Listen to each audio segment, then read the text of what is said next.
Halo, selamat pagi anak-anak hebat.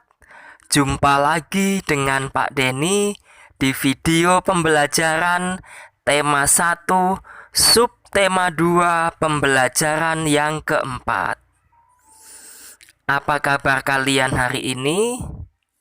Bapak harap kalian semua dalam keadaan sehat. Ya. Sebelum memulai pembelajaran hari ini, mari kita berdoa terlebih dahulu. Berdoa mulai. Selesai. Ya, anak-anak, Bapak ingin bertanya, siapa yang suka makan ikan bandeng? Ya, semua suka ya, Nak. Ikan bandeng itu merupakan ikan yang terkenal di Asia Tenggara. Ya. Ikan ini banyak dikenal orang sebagai ikan air tawar. Habitat asli ikan bandeng sebenarnya di laut, tetapi ikan ini dapat hidup di air tawar maupun di air payau.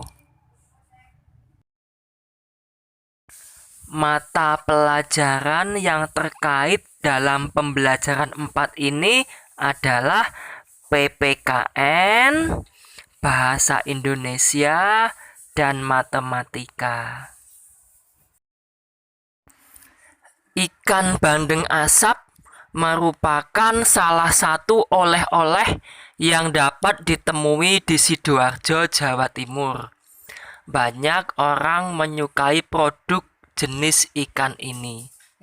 Sekarang Bapak akan membacakan sebuah teks dan kalian boleh menyimak. Nanti Bapak akan memberikan pertanyaan yang harus kalian jawab.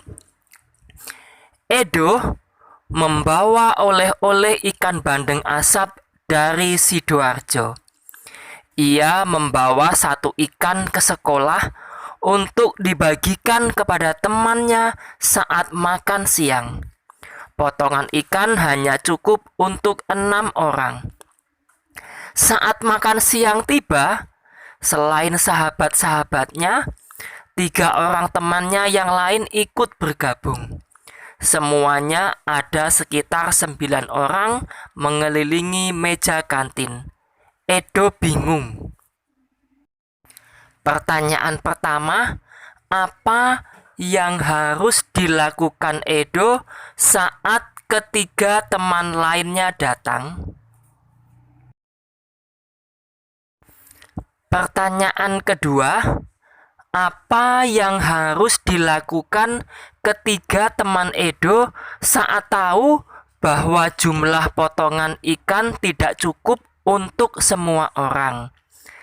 Dan yang pertanyaan ketiga, apa yang sebaiknya dilakukan oleh Edo, Dayu, Beni, Udin, Siti, dan Lani agar semua mendapat bagian ikan yang sama? Anak-anak, kita akan belajar lagi untuk memahami kelima sila dari Pancasila. Sila pertama, kedua, ketiga, keempat, dan kelima. Nah, dari jawabanmu pada teks tentang Edo tadi, apakah sudah sesuai dengan penerapan sila keempat? Ya, sekarang tugas kalian mencari lagi 3 contoh perilaku atau sikap yang sesuai dengan nilai-nilai sila keempat Pancasila ya dalam kehidupan sehari-hari di sekolah ya nak ya. Lalu dari 3 itu boleh dipilih 2 contoh yang akan kalian terapkan. Lalu bagaimana kalian akan menerapkannya? Nah, anak-anak, Bapak akan membacakan sebuah teks. Silahkan kalian simak karena nanti akan ada pertanyaan yang harus kalian jawab. Bunglon. Bunglon adalah hewan reptil sejenis kadal kecil yang biasa hidup di pohon. Tampilannya mirip hewan purba. Bunglon jantan biasanya mempunyai tanduk, sirip, dan gelambir leher. Bunglon memiliki kemampuan untuk mengubah warna kulitnya. Bunglon tidak bisa berubah kulit di semua warna, hanya ke warna-warna tertentu saja.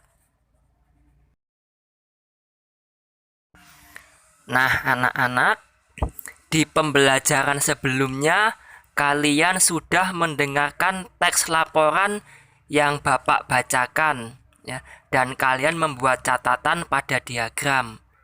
Juga mengumpulkan fakta-fakta yang ada dalam bentuk tulisan. Nah, tugas kalian sekarang yaitu menentukan ide pokok dari paragraf 1 dan paragraf 2 pada teks bacaan yang berjudul Bunglon. Selamat mengerjakan.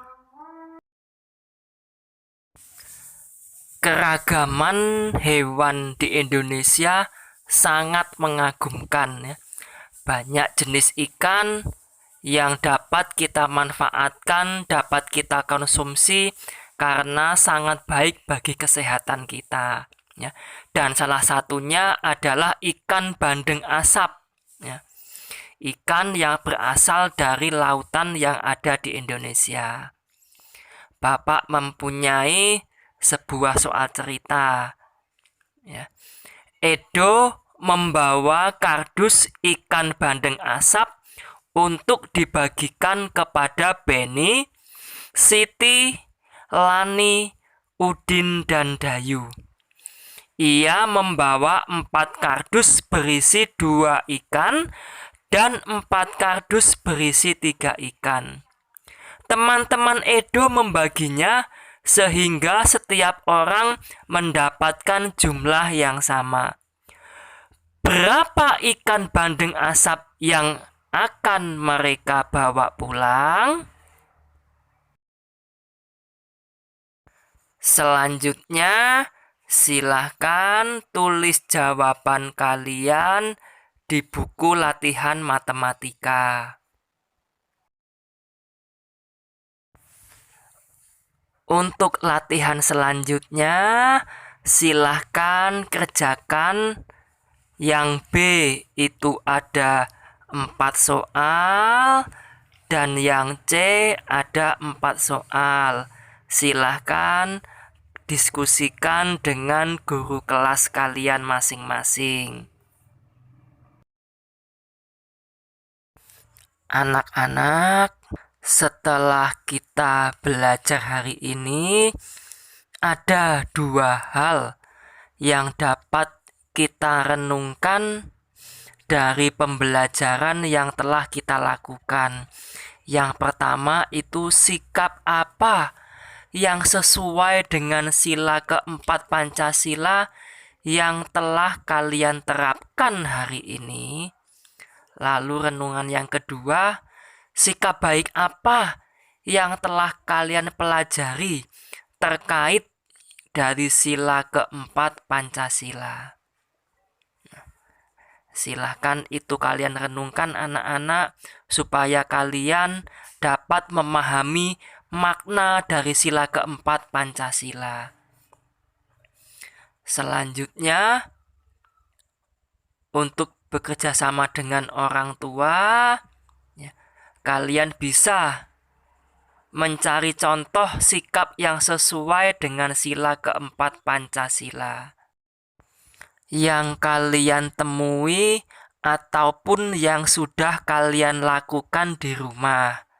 Nah, nanti boleh disampaikan melalui voice note kepada guru kalian, kepada bapak atau ibu guru.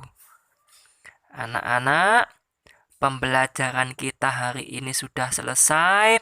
Semoga pembelajaran hari ini bermanfaat. Dan sebelum mengakhiri pembelajaran, mari kita tutup dengan doa. Berdoa dimulai, berdoa selesai. Baik anak-anak, sampai ketemu di pembelajaran selanjutnya.